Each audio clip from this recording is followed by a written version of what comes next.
Sunday night, Governor John Bel Edwards declared a state of emergency in advance of the storm. Fox 43's Darren Todd joins us in studio with the latest on statewide preparations. Darren? Hey Alex, Governor Edwards says is getting residents prepared who are more at risk in the central and southern parts of the state. He says one of their biggest concerns are for flash floods and heavy rain impacting drivers and travel condition. During his press conference today, he says 120,000 people are still without power in Louisiana. I know that bracing for another storm while we're still responding to and trying to recover from Hurricane Ida is not the position that we wanted to be in. But it is a situation that we are prepared for. But we're asking individuals and families who live across South Louisiana to be similarly prepared. Now, the governor says he does not want to underestimate the impact of this storm like other parts of the country did with Hurricane Ida.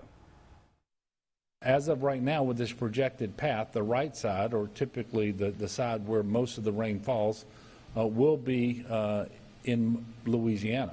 Hurricane Ida, long after it ceased being a hurricane, caused devastating flash flooding because of rainfall throughout New Jersey, Delaware, and New York.